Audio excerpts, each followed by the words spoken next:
This is the Harmonic Motion Podcast, a place where you, dear listener, can join with automotive aftermarket professionals as they delve into and discuss the matters which matter.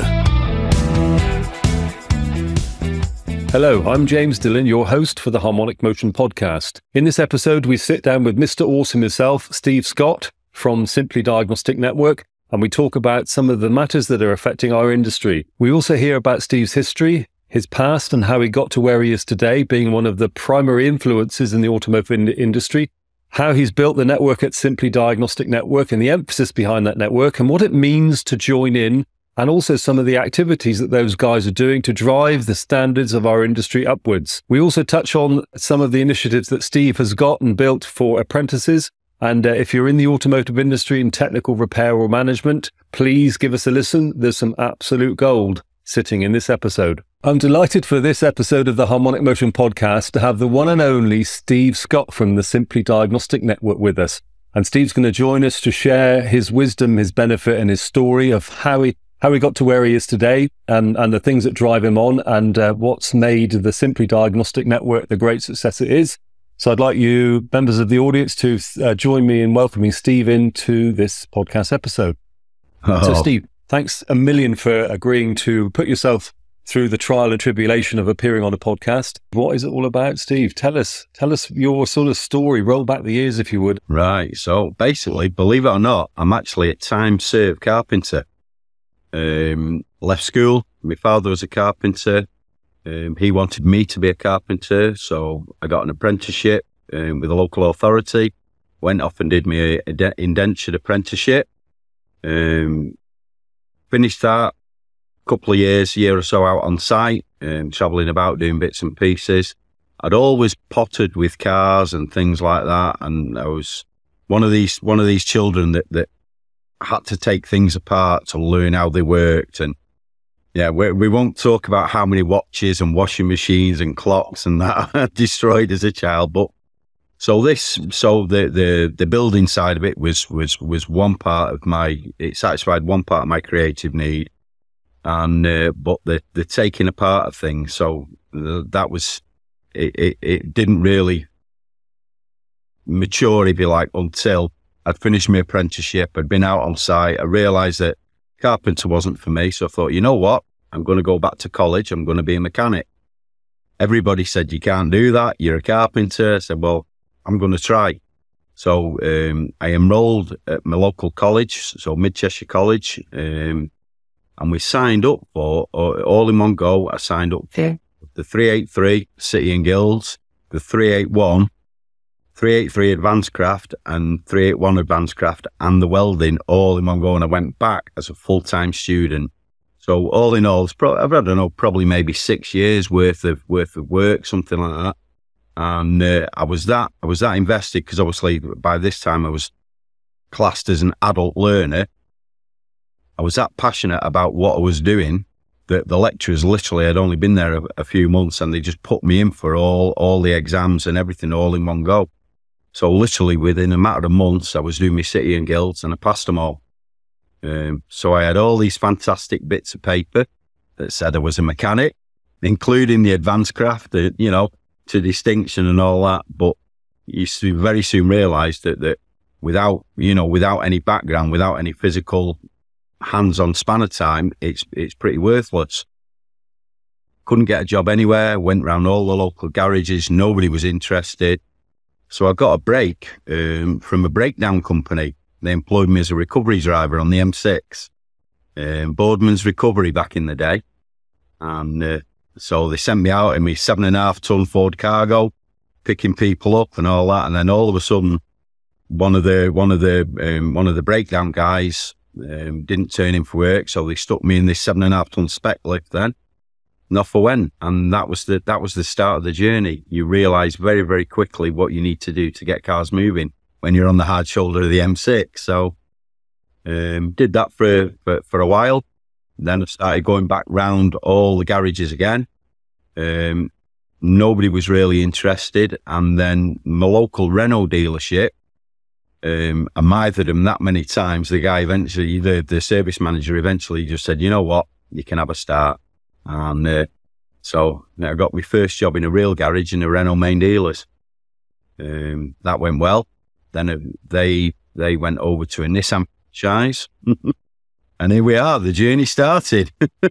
So, yeah. Oh, that's awesome, Steve. My former history was also based in breakdown recovery. So the second job I had landed into a garage called Thorn Falcon Motors, and they were based on the top of the hill, just adjacent to the M5. And as a young, spotty youth and barely out of college, very similar background there. And I didn't know that until we've had that discussion. But yeah, as soon as I could drive, age sort of 18, 19, then I was put into transits and trailers, and then migrated to D series they had then, and transits with spectacle lifts. And you are absolutely, it was amazing. I used to love it because you'd never know what was coming around the corner, and you'd get a call. If somebody would phone in from being broken down, it would hit a call center somewhere. Somebody would translate that into what they thought was wrong. Then that would appear as a job in one of the breakdown services. And then you'd be called at the garage to go out to this car, and it would be nothing like actually what was wrong. Yeah, my favorite one was, I remember it back in the day that somebody made a call in there that they were going along the M5 down towards Wellington, and it sounded like there was an aeroplane underneath their car. And they were really worried, and they pulled in and sort of stopped. An aeroplane under their car, and you're going, well, what on earth can that be? And it turned out back in that day that the roads along the M5 had gone from tarmac to concrete.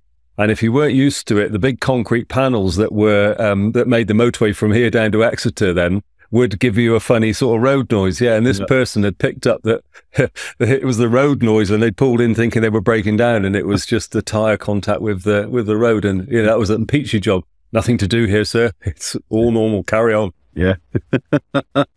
yeah. It's, so, some of the stories, we've all been underneath the car trying to repair it. And then, the rumble strips going and stuff like that. And you've just got to get out and get up the bank and get up the bank and get out of the way. And I think that's where now, I think that's why I'm such a passionate supporter of the slow down, move over thing that's going on. If you can move over, the hard shoulder is a very, very, very dangerous place. So, yeah. So, like I say, from there, motor trade, various dealerships, various independent garages. Had a little go at being a mobile mechanic. That was okay. I did okay. But in those days, there was no real thing as plugins and stuff like that. And eventually I ended up with my own garage. So a little backstreet garage, one ramp in it. Seemed to be working 14, 15, 16 hours a day, always up to my arms in grease and gearboxes and cylinder heads. And 1998, I just said, you know what, I've had enough of this. So I closed the garage doors and I went off to Africa as a VSO volunteer, voluntary service overseas. I went teaching mechanics in Africa, in rural Kenya, and I did that for 2 years. We started the first ever integrated classrooms for children with disability. People said I couldn't do that. I'm like, why not? Why can't I help all these kids? And we did it. We started the first one, and that started sort of started a movement across Africa. No real segregation. So we're teaching Down syndrome kids how to be carpenters, be bricklayers, children with physical disabilities, wheelchair amputees and things like that. I'm teaching them to be seamstresses and grow their own produce, chickens and rabbits and stuff like that. I had a fantastic time in Kenya, 2 years, came back to the UK and immediately realised that the UK was not for me. So I re-volunteered and went back to Eritrea, doing the same thing again in what only can be described as one of the best equipped colleges that I've ever worked in my life, run by the Salesians of Don Bosco. An awesome organisation, getting all the kids in, doing trade training and stuff like that. One Christmas, I'm there, and I met these guys that were doing landmine clearance in Eritrea. So they're clearing the landmines in Eritrea on the border with Ethiopia. And they had all this kit and equipment, and it was all broken. So I spent Christmas fixing all this stuff, and then this light bulb went off in my head. This is a way I can stay in Africa. And so basically I wrote off to every mine clearance organisation on the planet, said, you need good field technicians. I'm a field technician. I've got experience in Africa and working, you know, in conflict zones and third world countries. I'm quite happy to do whatever. And heard nothing back. Lots of no replies. Lots of thank you very much for your letter, but we've got nothing for you replies. And then this really, really fantastic German fella, a guy called Henrik Ehlers, wrote to me, and he said, Steve, I'd love to speak to you. And he was the head of an organisation that worked predominantly in Angola and Mozambique, Menschen gegen Minen, people against landmines. And he said, I'd really love to speak with you properly about this. We're looking for, you know, field technicians. So I said, yeah, okay. Next minute, a courier turns up with tickets, and I'm off to Namibia. I'm on a plane to Namibia, and this is within a matter of days. You know, gets to Namibia, few beers, bit of conversation. He said, right, let's see what you're doing in the real world. Yeah, he said, we're going to Angola. I'm like, what? So this is a Portuguese-speaking country that's just come out of a very, very long civil war, and we went off to Angola. So that was a proper job interview, that. And from there on to Rwanda, working in Rwanda. Then back to Angola, Iraq, back to Angola, North and South Sudan, all over the place, basically. And 2008, came back here and everything had changed. There was these things called 16-pin DLCs and mass airflow meters and all this. And I realized that I knew nothing. You know, I had zero experience with anything that we would call a modern fuel system or emissions control or anything like that. This thing called common rail diesel, what was that all about? You know, sensors and actuators everywhere. So that was it. I just got myself stuck in, got as much training as I could. You know what it was back then, even 2008-9, there wasn't a lot of training about. So obviously I ended up at ADS in Preston and met the masses. And the next minute I'm down at South Devon College doing a course for you. And that was, you know, that was the real start of the journey. Yeah, that's it. Yeah, that was the real start of the journey, that. And I've been doing it ever since. So, Steve, when you're in Africa, then were you fixing?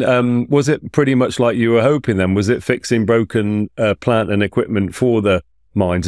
Did you end up being a sort of equipment troubleshooter in that phase? Yeah. So basically, I went out there first off as like a field mechanic, what they call a TA. So a lot of these projects were funded by the US Department of State, Department of Defense, the UN, and they were working with obviously the militaries of those countries, you know, to clear landmines. But how it all came about, it was after 9/11, they realised that the recovery was hampered by the fact that they couldn't see, they couldn't communicate in the rubble and all that. You know what happened there.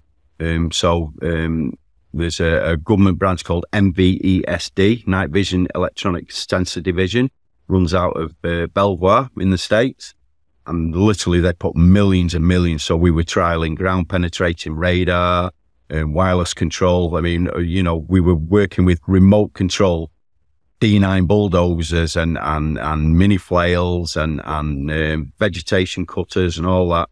And we were seeing what would work in what scenarios, built up areas, desert, brush, jungle, you know, and then training local operators on, you know, how to operate these things, and when they broke them, which inevitably they did, how to safely repair them in a live minefield. And when they were detonated, you know, when one of them hit like an anti-tank mine or something like that, and it blew half the side off, you know, is it field repairable? How much work is it to repair it?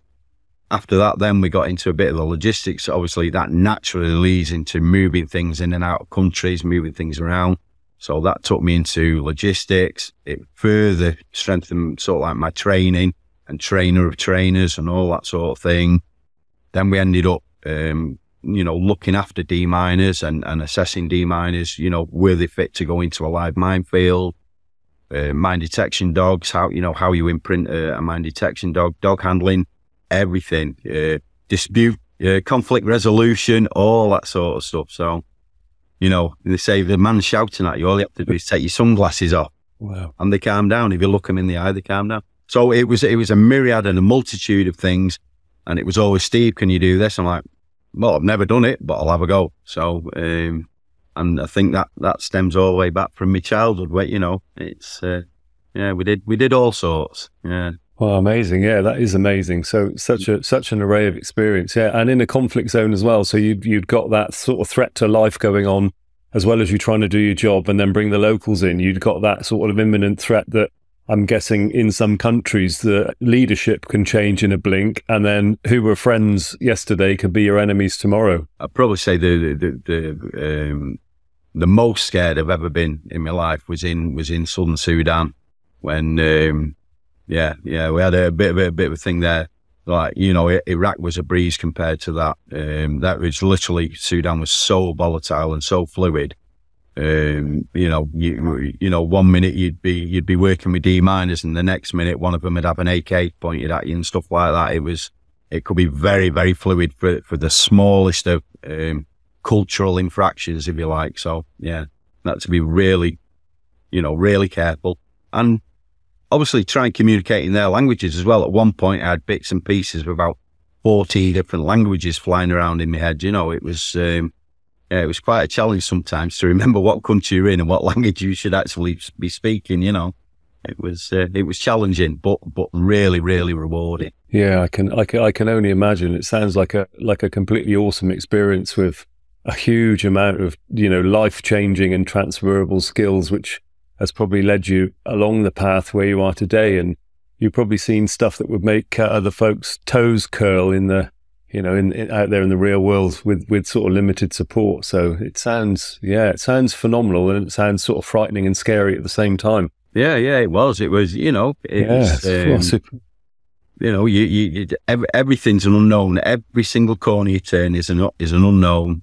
Every new thing you go to try and do, there are a massive amount of unknowns in there. And I think this is where the critical thinking comes in, and the thinking outside the box, as you like to call it, the free radicals, and then also planning. You get building a picture. How am I going to address this? What are my actions on? What happens if this happens? What happens if that happens?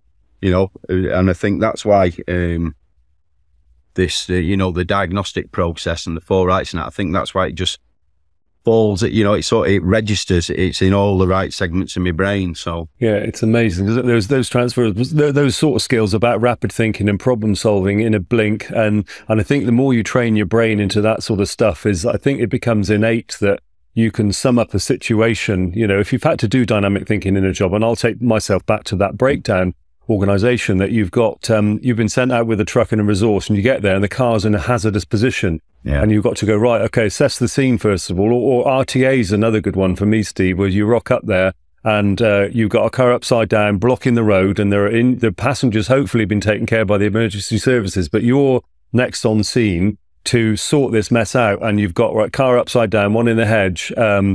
Right, okay, so in a snap, cops are there looking at you to organise it. So go, we want this road cleared immediately, and you're going to go, how am I going to get the car on its wheels, first of all? So it's sort of skewed up there. I've got this, and this in my toolkit. I've got a wheel, a ramp, and a jig, and a thing. And yeah, you've got to make that plan up dynamically. Yeah. And I can imagine you ramping up several teen levels till you're in that war zone, but that element of, right, it's down to you, responsibility in a way, and it's, I think for me, young people giving people enough responsibility and setting that guidance. I love working with youngsters who you can safely open the bounds where they have to think for themselves. And because I think that element of learning is awesome, where, I'm not going to let you hurt yourself. We're going to work in the safe bounds. You don't know where they are, but I do. And, let's solve that problem. Yeah. Because I think that's day in, day out in the work that we do, problem solving, isn't it, is key. Yeah. And like with youngsters and that, it's it's exactly right that you've got to give them enough free rein to let them explore and to let them develop that critical thinking and that, the offshoot thinking and the reacting to, well, that happened. Why did that happen? They need to be able to be given the problems, so they ask the question, why did that happen? How is that working? And if we just give them death by textbook and PowerPoint, they're never going to develop those skills. And those skills are what we need in this industry now. We don't need the people that can, just service cars and all that. We need the critical thinkers and the people that are willing to ask the question, why? How did this go wrong? How could have we avoided that? What lessons learned? Yeah, I think you raised a really good point. And I was listening we were, of course, recently both at the Automechanica trade show, which was awesome. And we'll cover that in a bit. And I sat in on one of Steve Nash from the IMI did a session on, workforce diversity, how the industry with its sort of gaps that we've got in our workforce, how on earth we could think about filling those in and maybe looking at not typical recruitment circles that we currently do and going a bit wider. And for me, not being a natural learner back in the day, for my own personal skills it didn't work for me. The way you're telling me that this thing happens or works, it doesn't work. So I've got to work out a new way of how I could understand what it is you're telling me. And I think sort of maybe neurodiversity or different learning styles. And one of my favorite techniques for coaching is asking the question. And I see my job as a facilitator is to help the learner get to the next question in the sequence. So although I know the answer, I really sort of encourage them to ask that question, so what is it? So this is the problem you've got. What things do you need to know the answers to? Yeah, that's exactly right. I think there's much merit in that, trying to, looking at people that are different. They do have different problem-solving skills, and that's a big chunk of, I think, overcoming issues in whatever reign of life or sphere of expertise that you live in. It is, and to be honest, I find that's the best way to do it. Although we're obviously recording this, if it is real world, this is why I'm such a lover of going live and seeing what happens, because if it is real world, but more people can relate to it. So, and as we are influencers, we are people that are making people or enabling people to make decisions about training, about equipment, about even being in this industry. I think we do need to keep it real, and we don't need to sanitize everything and make everything, everything nice and polished. And so. So you landed back in the mid 2000s then, and then you were sort of into a training zone. So you were then thinking, right, I've come from loads of different varied skills in probably high level problem solving in pressure led situations. But of course, then you found yourself that the tech had moved on somewhat, and your core skills mechanically were pretty good. But now electronification had sort of kicked in, didn't it? So from the early 2000s, we'd got into diesel, common rail diesel. We'd got OBD had landed in 2001 and it was starting to bite. We'd got OBD, diesel's diag sort of kicked in 2008, 9, 10, 11 and became more prolific. The first batch of common rails were there. We'd started eking into networking then. So some of the high-end German stuffs had now got CAN and in-vehicle networking. We'd come away from K-line and L-line into full-blown CAN. So yeah, and we'd standardized the connector, which made it easier, but then we decided to hide it wherever we could. So a plus and a negative on that. So you landed in then, and the landscape must have been like coming off a spaceship landing on Mars. The area and the tech that you'd left had all sort of changed. Yeah, that's right. I mean, I just spent the last few years working on old school Nissan Patrols, Land Cruisers, road graders with, 2-stroke turbocharged diesel engines and all that sort of stuff. And then, so I'm landing in and everything had completely changed. So the first thing I did, right, I'm looking at what's going on. Right, I need a scan tool. So I went out, bought a couple of scan tools. And all of a sudden, I'm advertising diagnostics. So I went down the journey that you see all the people that are starting up as a mobile mechanic and all that now. They're all doing it. Everybody's doing it. When they get their first scan tool, you think, I've got the tool. I can do diagnostics. And even though I was on this training journey, it took me a while to realize that what I thought I knew, there was more that I didn't know than I did know. And I'd say it probably took me a couple of years to realize that I was probably actually doing, back then in the day, my customers a disservice. Although I was one of the first adopters of Pico in the area and stuff like that, I started branching out into the most specialized areas. I was still very much one of these people that was like, oh, I've got the latest scan tool. I can do this. This is why you need to bring it to me, because I've got this scan tool. And I wasn't advertising or pushing the skills that I'd got through the training. It was still all about the tool. And I was probably one of the contributors to the problems that we're facing now in the motor industry. So yeah, it's awesome that you've had that same experience, and in a way, it's funny. Again, that's where we've got a parallel in our previous history. I too was mobile when I started off. First, from my leaving proper jobs, I went mobile. I bought back then the full auto diagnostic kit, so we had everything in that huge big grey box with the very nice hinges and connectors in there. And spent an absolute fortune on the gear. Again, partly thinking that, like you say, it's having the resources. So there's no excuse. My perspective was there's no excuse in terms of communication with the vehicle system, not to gather all the data. And I was sort of building up that decision-making process bit, going, if I can gather all the data, same thing again with the Pico scope. And in fact, I think I had an Intero scope as well at the same time from the jolly old US of A, a little mobile handheld one. And I'm going, if I can gather all the data, I'm thinking I should be able to decide then, based on the evidence, what's gone wrong with these cars. But it's really interesting because, all these years later, as you said, you look at guys starting on their journey, however they choose to do that, and you hear those questions. I'm thinking about starting up on my own, ... I'm considering tool X or tool Y, ... Where should I start? And then the next question is then how should I charge for my services? And these core things of these, lads and ladies that are starting off is almost the same as it was when you and I were starting off all those years ago. And you can see it repeats, it repeats and it repeats and it repeats. And it's always those same questions and all that.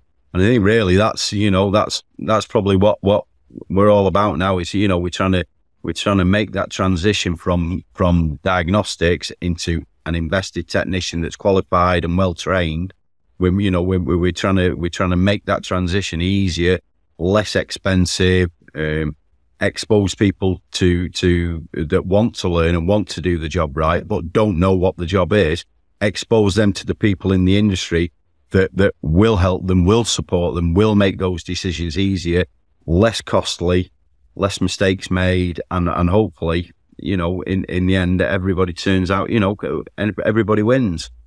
And, you can, there's always room for more invested technicians. We desperately need them, don't we? So absolutely, you're dead right. It's that guidance. And I think one of the things for me as a sort of outside observer looking into the Simply Diag network, the value element of a technician that's serious about moving on, drops into a sea of people that have been on that journey before, that have got necessarily good advice about the things that they've seen. And, the partners that you've got in the network then have got, I would consider, a benevolent view of the candidate or the person's situation. And they're looking at, we know you're new to this.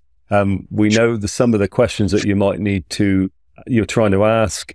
And also we have some answers there which don't necessarily involve me selling you something. They might involve me actually not selling you something and giving you some advice about how to avoid that mistake. And I think for that, within the Simply Diag network, that it's a weird position to put. There's no value for the sponsors, but there's a huge value for the candidate. And I think everyone that's in as a supporter is really looking out for the member more so than themselves, going, we need to advise that chap about the right sort of way. And as he grows and as he looks on, they're taking the longer view, going, because he'll come round to the decision and he'll realize what we're saying is right. And it might be a year, or it might be 18 months.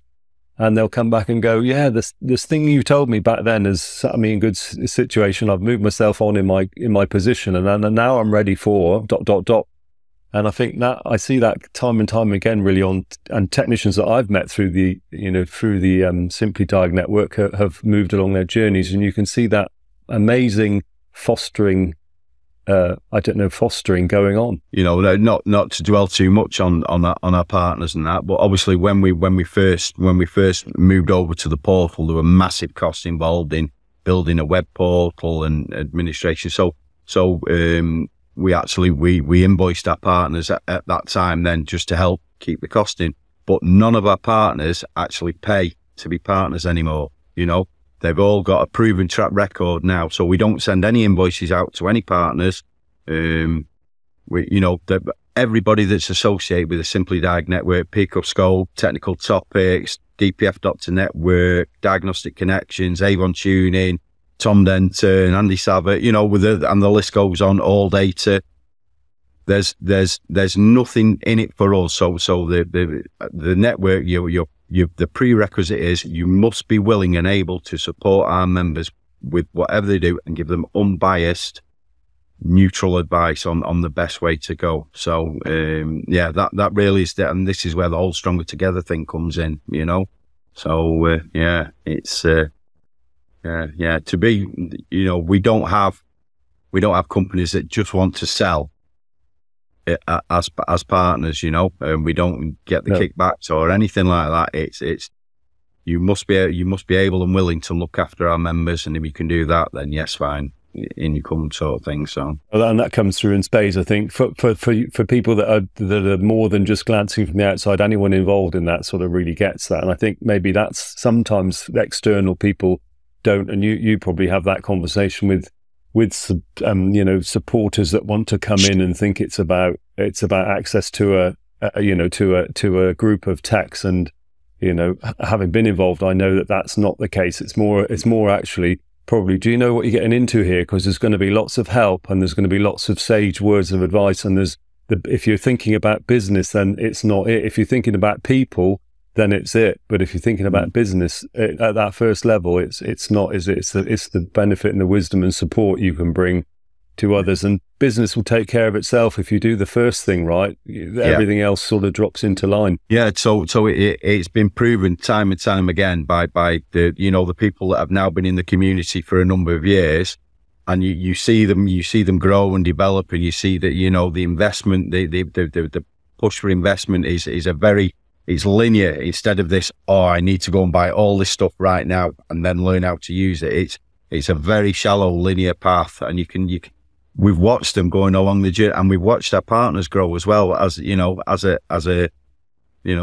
almost in parallel. So true, and that's testament. And if you look at the show that we were at recently, look at the the support that the members get for each other. So when they meet at one of these events, the SDN guys are all keen to meet up, and you'll see a gaggle of techs that are walking around and also visiting and supporting the the supporting companies. So the members of SDN are following and companies that support the other way, and calling by the DC Diagnostic Connection stand where you were over the show. It was fantastic to see and bump into hundreds and hundreds of techs that are doing that, and it's the friendly nature and that whole the community spirit really that's invoked.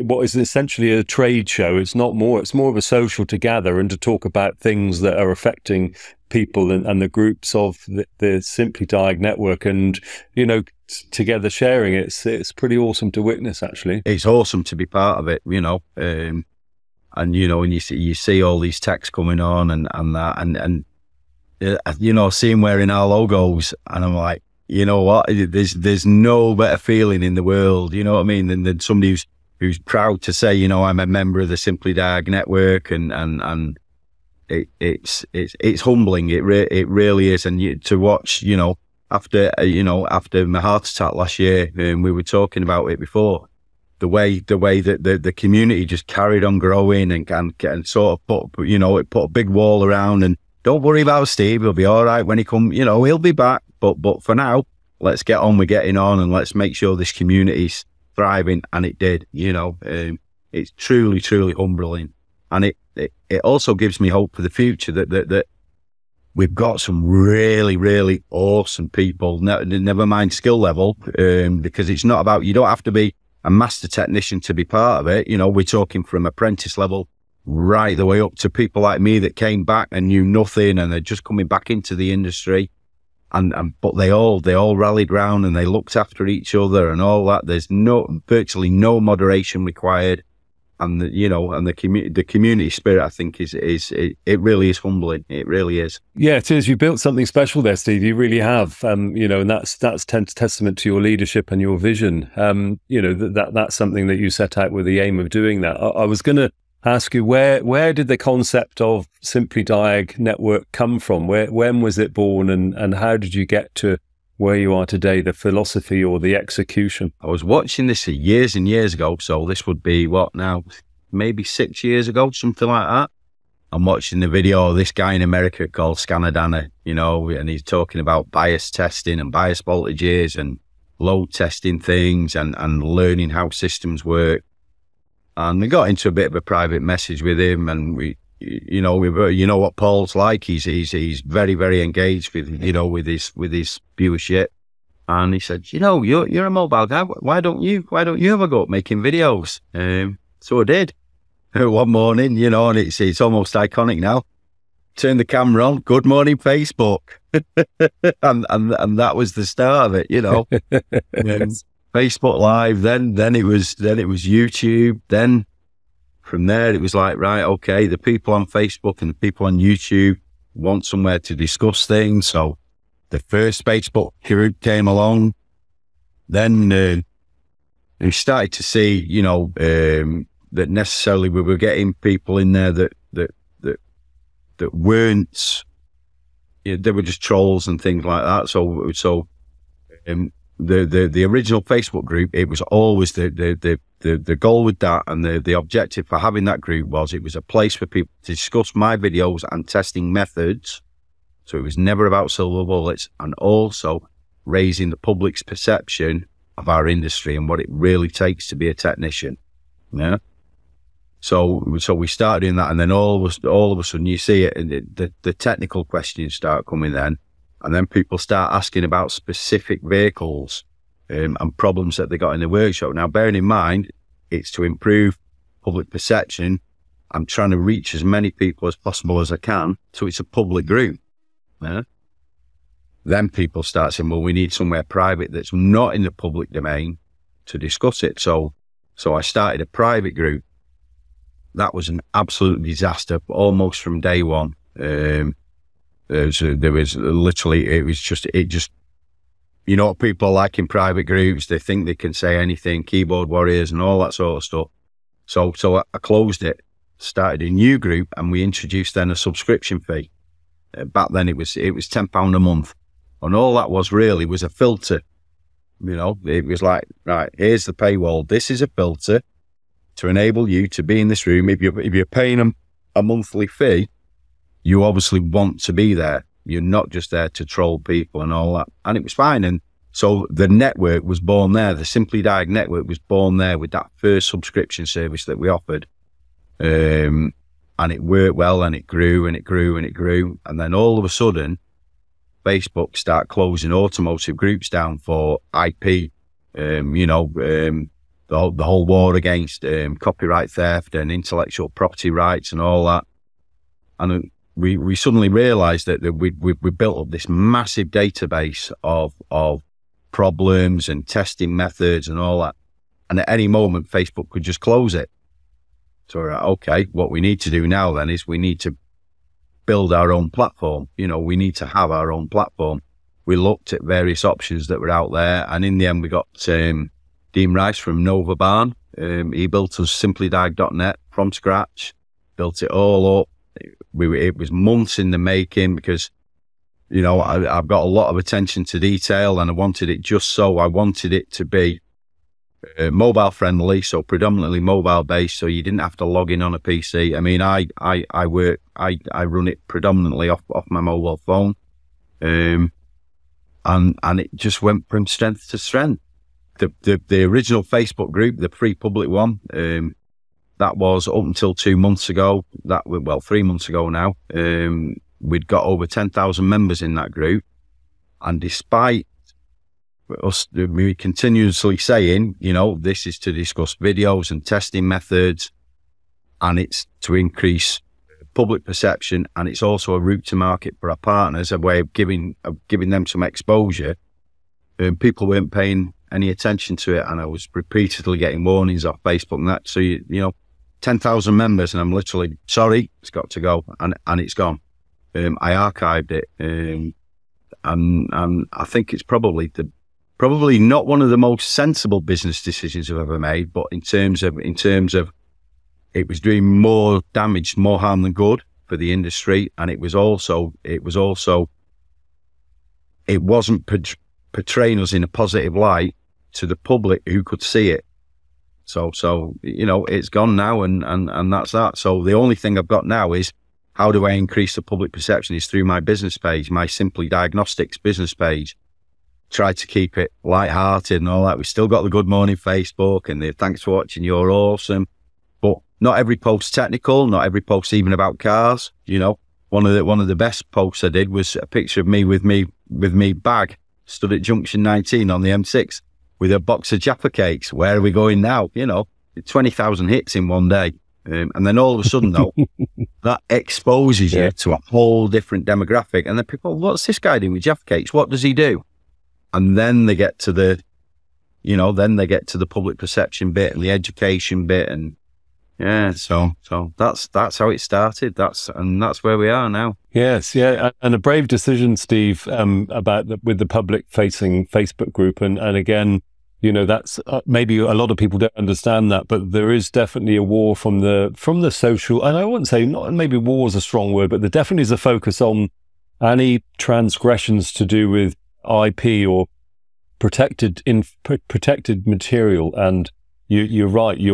I think a lot of groups don't realize how by a thread they are really using the platform to build your community is a double-edged sword, because it could be pulled down if transgressions are made. And of course, people that are casually using it don't think you mean them, and they might be an offender by accident, really. But yeah, when you're getting warnings from the host organization, it can disappear in a blink. So I think from a business perspective, strategy wise, that's probably a really good decision. Although you're now taking on the burden of managing a platform in your own website, you've ultimately got full control over that. So yeah, I think it's a brave decision to make. Again, we were chatting earlier on, the automotive support group went through a similar transition post the COVID, and it's difficult because there's again, you're having to react to the lowest common denominator of the biggest offenders, whereas the bulk of people in those groups are okay. But there's a significant minority which unfortunately spoil it for the rest. Yeah. But no, it's an awesome journey, and I'm sure a lot of people don't realize that. But the journey to social media influencer into developing that community is it's pretty awesome, and especially when you consider the result, what you've actually got there and what you've built there. And for people that are not in that, I would heartily recommend to look, if you're a technician on automotive tech, almost worldwide, because I guess the reach is pretty deep, isn't it, Steve? There are a lot of UK and European techs in there, but it's not constrained to that by any means. No, it's definitely not constrained to that. Obviously, it is predominantly UK and Europe. But as we've proved time and time again, a car is a car wherever it is in the world. They're all running the same systems. They've all got four wheels. They're all running Bosch, Siemens, Delphi, Denso. The laws of physics still apply. The test methods are the same. So it's fully transferable globally. Time differences, it can be a bit of an issue. But I mean, I've been here in the hub this morning since, I don't know, maybe 5 o'clock, maybe a little bit earlier than that. I've literally had a live video call this morning with some of the guys in Australia.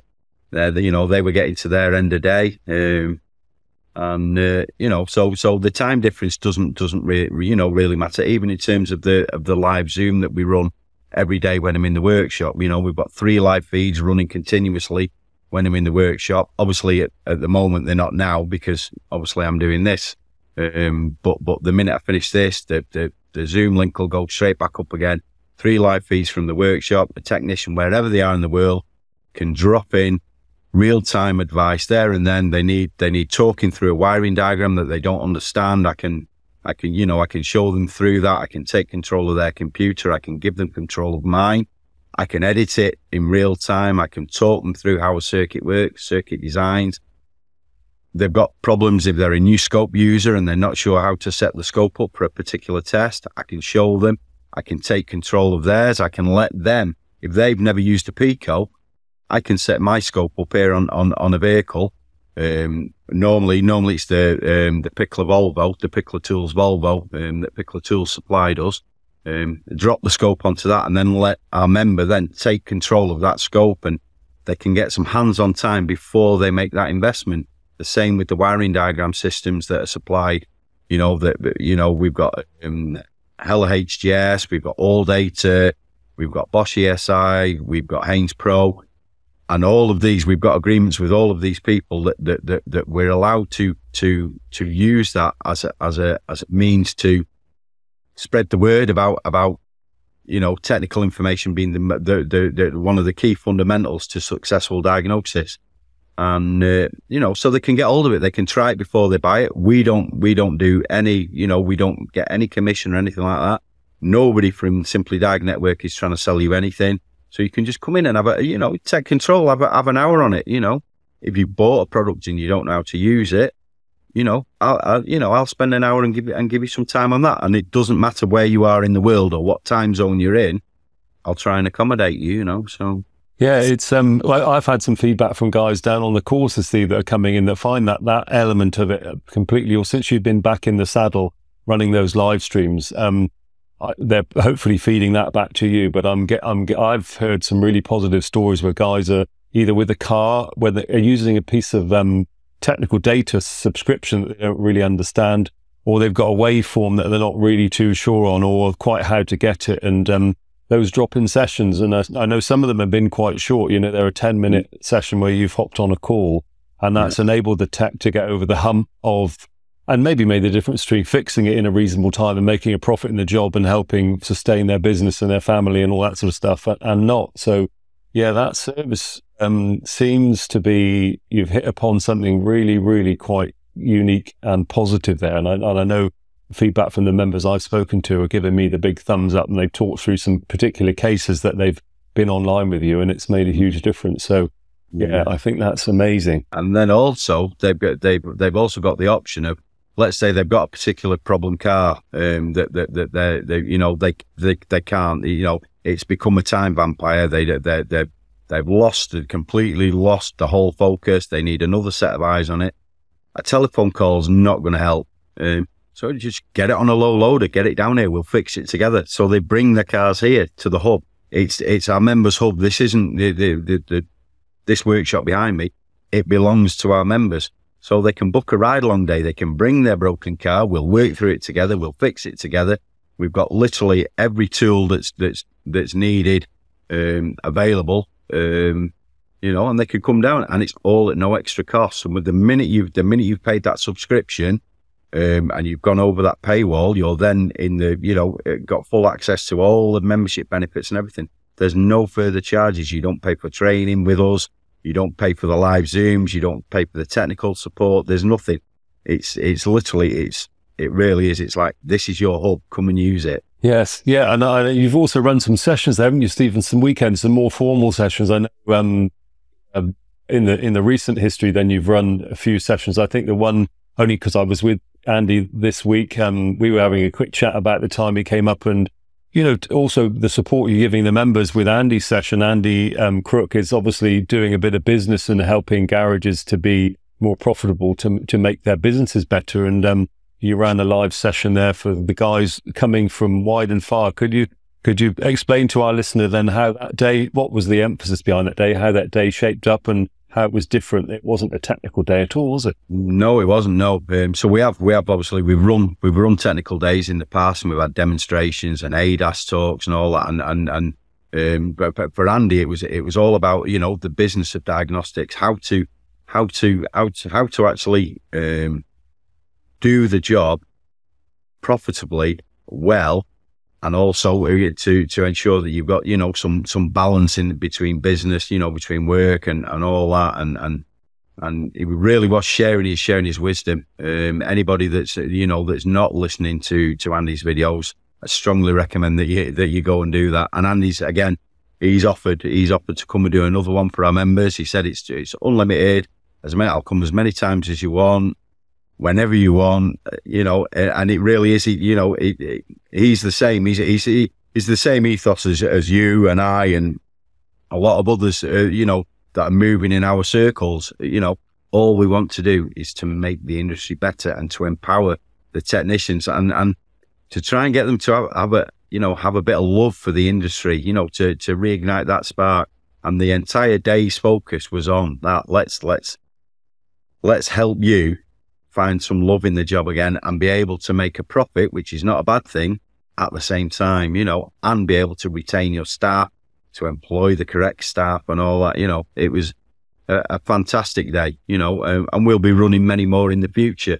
You know, once I'm 100% sure that I'm able to host these without getting overstressed and putting too much stress in my life, we'll be doing them again, you know. That they will be coming. No, fantastic. And for people that didn't know then, Steve, what was the geographical spread of the guys that gave up their Saturday, you know, and let's be right, they're working flat out in the week and they gave up a Saturday to come? Where sort of areas are they arriving into the members community from? Right. So from way past you down, right down at the bottom of the country, to the very tip of Scotland, and in each direction. And I think did we have an international that time? I think we had somebody come over from the Netherlands as well. So it was literally, there's people that are traveling, you know, 8, 9, 10 hours to come and to come onto this free day. There was that much value to be, you know, that much to be gained from doing this day live and speaking to Andy and that, you know, and it's like I think the invested technicians and the members in our community realise that distance shouldn't be, you know, an object. It shouldn't be a hurdle to getting training, to networking with the people that are thinking right, you know, that are trying to do the job right, are trying to improve, and that, you know, distance is definitely not an object. I mean, you know, we proved it when we went to Super Saturday 2 years ago. You know, we took 25 members of the Simply Diag network. Okay, I was there for a bit longer, but they flew out for the weekend. They flew in on the Friday and went back on the Monday. They flew all the way to Philadelphia for a weekend's training, you know. So if we can do that, you know, if our members can fly to America for a weekend's training, then somebody's saying, "Oh no, that's 3 hours. I can't, you know, I can't travel for 3 hours to do training." It's not a valid argument, I'm afraid. It's no.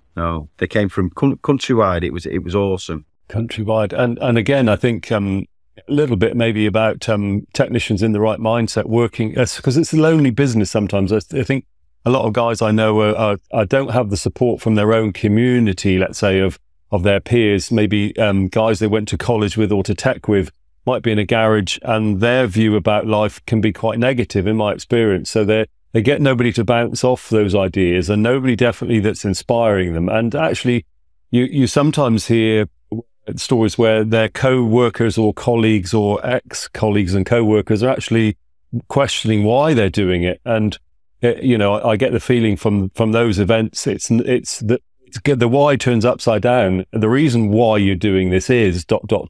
And they share those positive stories about people sort of further on in their journey can help inspire those other members that are there and going, you know, I left for Andy Crook's example, for instance, you know, I changed the way that I've now was charging my diag, and I'm finding I'm making more profit, which helps me obviously feed my wife and children, keep my family going, and enables me to invest in other things. And I think the why has been turned on its head by these events, and it's you know, the positivity is infectious. I would say that this is the reason. why guys travel all that distance, is to get an infusion of absolute positivity and can-do attitude. Yeah. And anything is possible if you believe in yourself and those around you. Yeah. Definitely. And, surrounding yourself. It is positivity, and it is infectious, Yeah, absolutely. It is driving the standard upwards, and by people that are in it and are helping others improve. And that's, truly raising the standard. So yeah, raising the standard inside the trade, I think is equally important. And we had a conversation with Andy and Tom Denton about apprenticeships, which again is a subject I know is close to your heart. And in that discussion we'd had with other people, they were saying, well, where is the body that helps promote the motor industry to, youth and younger people? And the sort of statement was, well, actually, people that are in it are responsible for generating that positivity. And if you're not in love with the trade, that will come across, and you won't really help attract others within it. So the milk marketing board equivalent to the motor industry are people that are in it. And to drive the standard upward has to come from within. And although with your other Facebook groups, you're trying to influence the car owners and car drivers and garages that maybe are into it. But I think at the core of that has to be what you're doing with your core members, is driving their impression of the industry up, driving their desire to be in it up, driving their desire to be the best they can be. And I think from within, when the standard is lifted, then from without it will become obvious. Yeah. The apprentice thing is, we offer free membership to all IMI registered apprentices. But that's not all we can do. We can help. We can put a big arm around them and say, come on, this is awesome. If I look at now how our industry is now, what an awesome time to be coming into the industry, because there's such a change from the Kevin Webster under the arches version of people. That's how people see mechanics to the Elon Musk Tesla. Let's fly a rocket to the moon technician, which is what we are. We don't want the kids that are necessarily. You'll be all right as a mechanic. We want little Jane and little Johnny who aspire to be a doctor, and we need to be saying, well, actually, you might be good enough to be a doctor, but are you dedicated enough to be an automotive technician? And we need to get that positivity, and that this is a really fantastic career to be coming in. There's nobody shouting about that at the moment. None of the governing bodies, shall I say, none of the big influencing, things that are going on. There's nobody shouting about how awesome it is to be a technician, and it really is. It's one of the most varied and challenging occupations or industries you could come into. It's so varied, and there are so many unique specializations that you can do, or you can be broad spectrum like myself. It's just a fantastic business to be in. And all we got to remember is it's all governed by the laws of physics, which is a constant no matter where you travel on the planet. So we need to do more, I think, to encourage the right candidates into it. And of course, that comes down to having the right technicians and the right garage owners, that positivity, that love for it. Come on, let's get you in. Let's get get you, trying this. Let's not give you just tyres to do. Let's show you how to read a wiring diagram in your first year. Let's get you into the world skills competition. Let's get you into some proper training that doesn't involve just doing a tick sheet from some college, some college lecture and stuff like that. And let's get a bit of buzz going. And I think it's, like you say rightly, us as invested technicians, and by that I mean our community, the people that we see every day, that we talk to, that we train with, that we see putting the really positive Facebook posts up. This is our football, right? We decide who's in goal. So let's really show the world that it is really cool to be a technician, and it is really cool to be trained, and you don't have to be covered in oil all the time. Don't get me wrong, I'm not knocking the mechanical aspects of the trade. There'll always be a need for that, and there'll always be a need for skilled people who can mechanically move things and take things off, and engine builders and all that. There's a real need for that.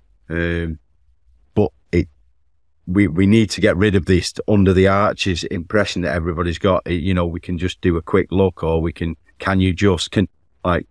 one Facebook post I saw this morning, I need a clutch doing on my car. Anybody know a mobile mechanic that'll come and do it? Some guy's like, yeah, I'll come and do it. I'll come and do a clutch for you on your driveway for £65. That's doing nothing for our industry. Yeah. All that's doing is devaluing everything that we're all doing. It's, yeah. So we should be shouting about how awesome we are more loudly, I think. Yeah, we should. Yeah. And it's true, Steve. I think sometimes we're so far into it.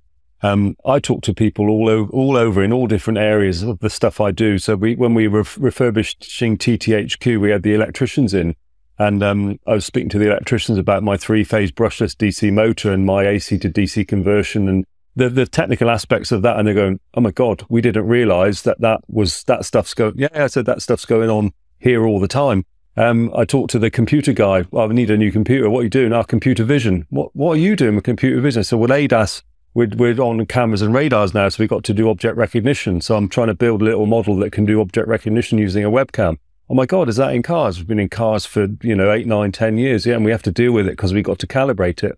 And then you talk to other folk about it. So what's that thing over there? So Steve, the guy that came to do the maintenance and decorate, is a fully qualified machine engineer, and we're talking about the stuff that we're doing, and he's like, oh my God, that's just awesome. I didn't realize that was going on with cars. And I think we often, some of us are responsible for sort of hiding our light under a bushel, that we think being completely awesome with a huge range of technical geekery is just normal. And you talk to other skilled trades and you sort of give them, you lift up the skirt of the industry and go, look at all this stuff going on there. They go, oh my God, put it back down. Yeah. And I don't think we're necessarily that great at shouting about the huge positivity of, air conditioning, heating, ventilation. We're gas engineers, we're thermal engineers. We have to be doing diagnosis mechanical. There's arts and crafts. There's that precision machinery. If you're rebuilding engines, there's just such a vast array of really cool stuff that no matter what your thing is in life as a young person, there's something in this trade for you. If you talk to the right person to make that connection. And I think that's some of what you're alluding to there, Steve. Yeah.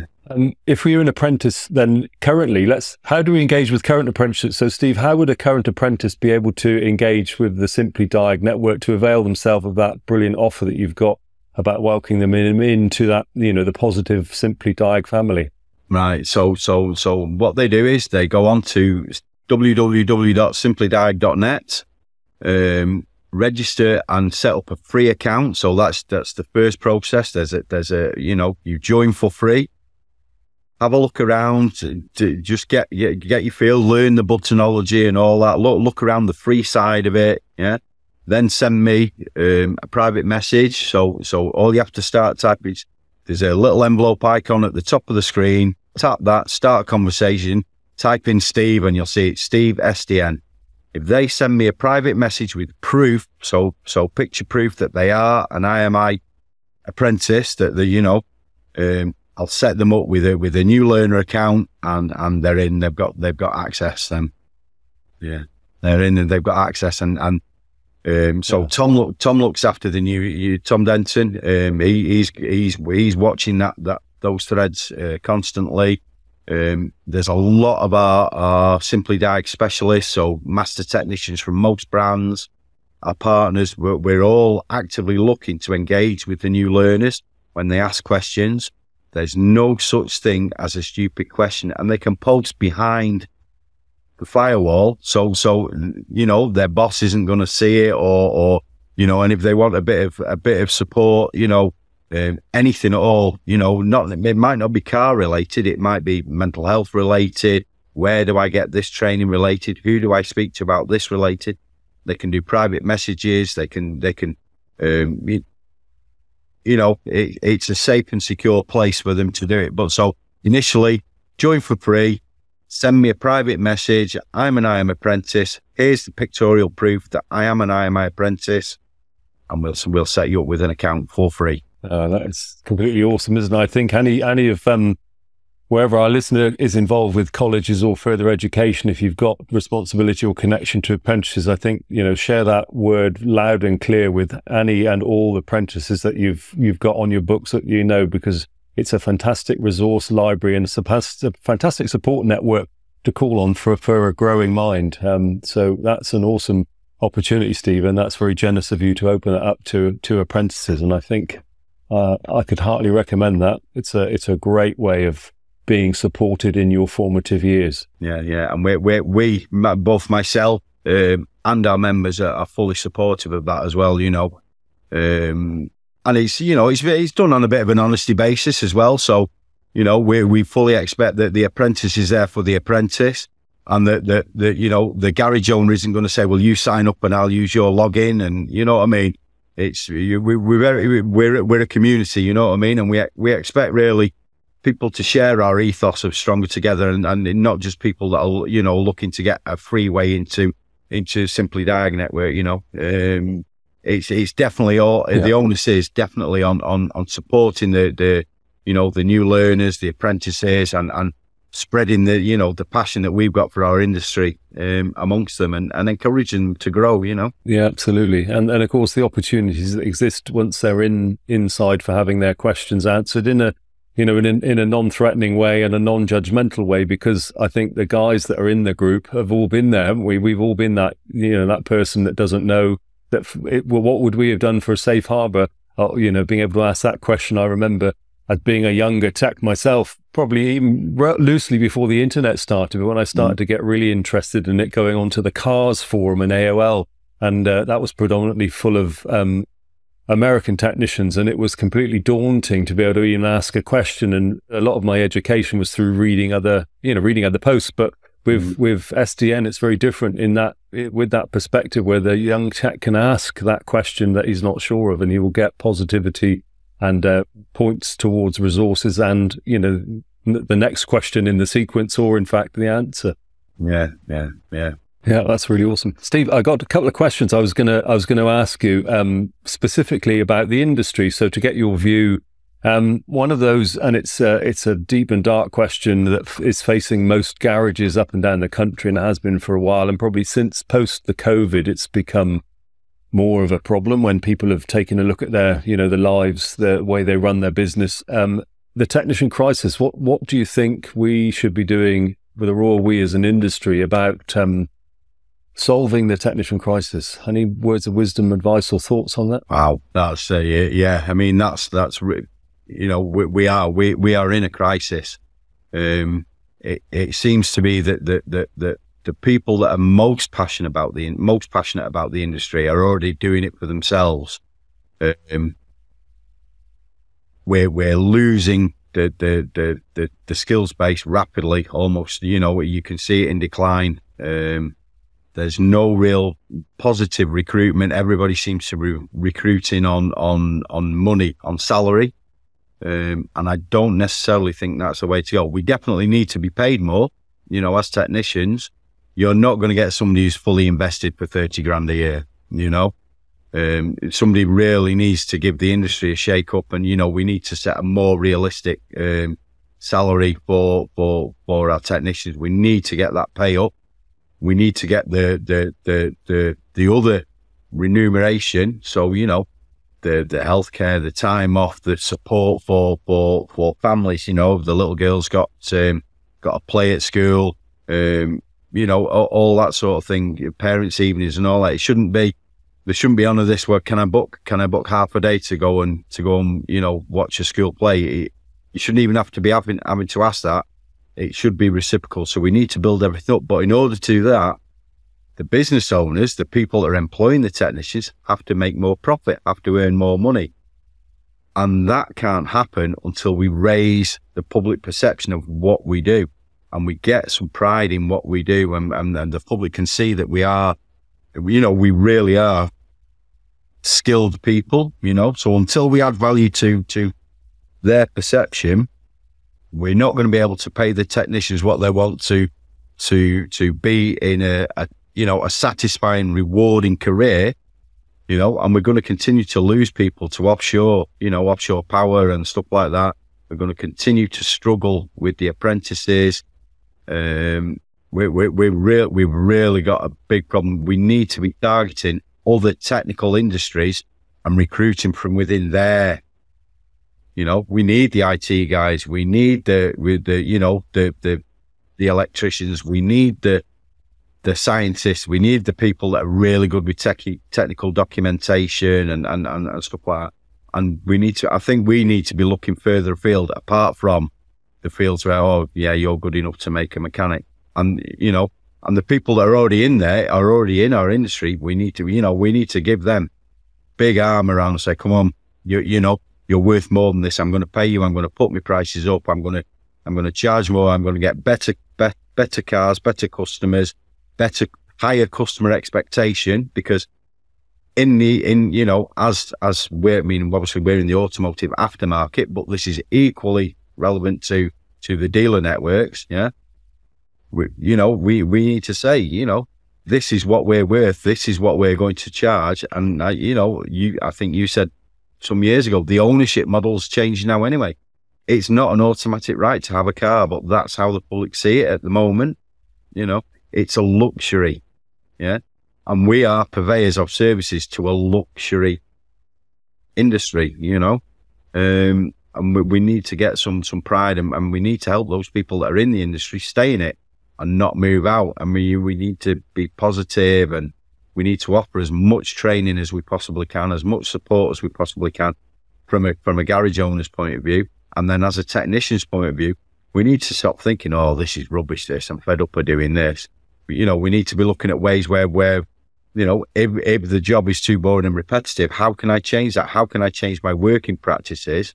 Maybe change locations, change employers, but step up, try something different. Let's not get stuck in a rut. Let's remember that, just how fantastic and how many opportunities there are within this industry. And that all stems with raising the public perception and their perception of what our value is as technicians, as garages, as mechanics. Yeah, some wise words there, Steve. Yeah, and I think communication's part of that. Went from a technician in a job, you don't necessarily. I'm not quite sure sometimes that technicians leave workplaces because of the communication flow, that the garage owner may think of his technician as having this aspiration, and the technician has got a different aspiration and thinks of the garage owner as only having this aspiration. And the lack of communication, where if the communication maybe was improved, where there's a more regular review period or some level of aspiration, understanding that they can both grow together. It's not necessary to leave, and it's not necessarily to stay the way you are. We've got some examples of technicians who are looking to drive on a little bit, and they had the conversation with the garage owner, and the garage owner going, I didn't know you were keen to develop. The garage owner sort of throttling the business a little bit, not to overload the tech. And when the tech reveals they like to be the next best thing in Diag, and they want to go on a training program, and they want to expend their knowledge and understanding, and they want to fix more of these cars in-house rather than sending them out. Together, the owner and the garage tech are both winning, by achieving the same goal. Overcoming communication can be a big part of, both prospering. But you're right, it comes down to customers paying for the service that they need. It's about pricing of jobs. The clutch guy, there'll always be somebody willing to do it cheaper, but it's a business model. So I think now the time is righter than ever, with garages having 4 week lead times, that the price point is not necessarily the major factor on charging. Garage owners probably, to overcome the technician crisis, I think the garage owners have to overcome the business management crisis, where they're running a business that the profit or the charging is based on what the guy next door is charging, and they can't build a strong business model because their cost of doing business, that calculation of the profit they earn from running the business is historically based, and they haven't got with the new way. And not being able to find a technician or afford to pay a technician basically comes down to the fact that your business doesn't work. You're not charging your customers enough, and that can't support the infrastructure, that can't support recruitment, that can't support retention. And as much as the garage owner might think that's a technician problem, actually that's not. That's a garage owner problem. Mm-hmm. And I think this is this is where having conversations with people like Andy Crook, Andy Sava, Jen from HR Vitals, you know, we're having those conversations with these people who are leaders in the industry. You know what I mean? They've got a firm grip on the reality. That's the conversations that we have down at TTHQ. You know, the conversations that we have amongst our network members and at Auto Mechanica and all that. It all ties in to it's all fixable if we all start singing from the same hymn sheet. You know what I mean?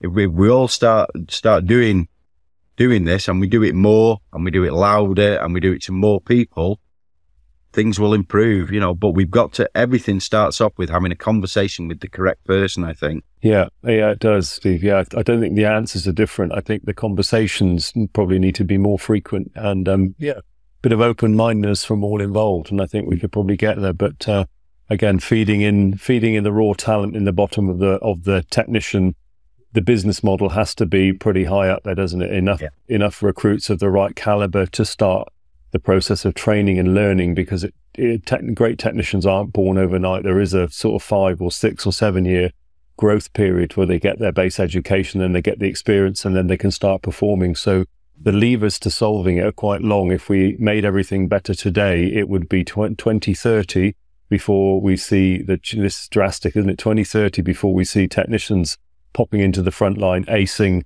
whatever the next flying car powered by fairy dust is.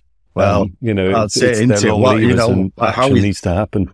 Yeah. How is our industry going to look in? You look how fast it's moving now. What are we going to be working on it in 2030? It's like, yeah, come on, let's go. And that's it. It's never a dull moment, and it's not boring at all.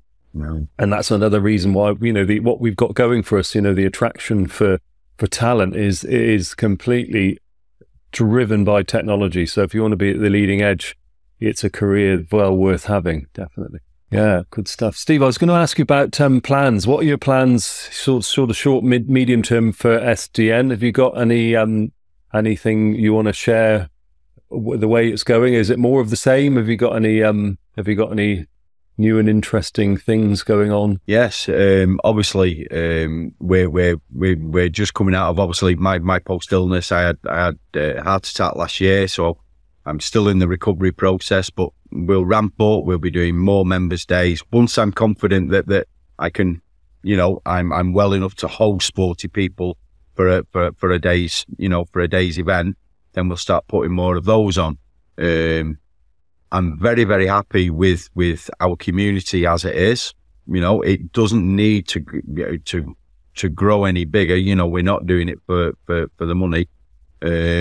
I would say probably short-term goals were just to keep growing, to do a few, a little bit more, just members' days, ride-alongs, more people dropping into the live Zoom, stuff like that.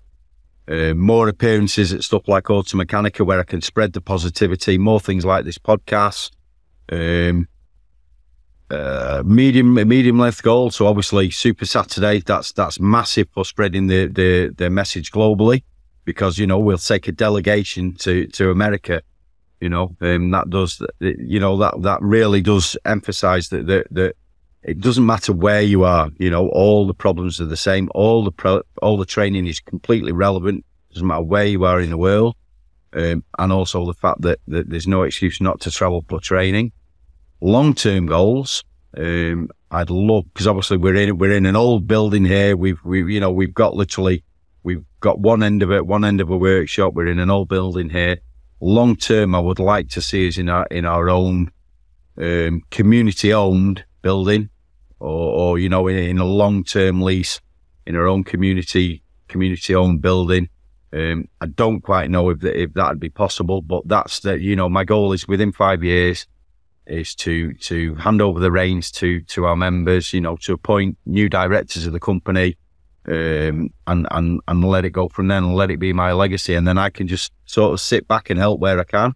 But it needs to be I think we need a new building, our own building, that we're not sharing, that we can it can be specifically for the network, and that it becomes self-sufficient.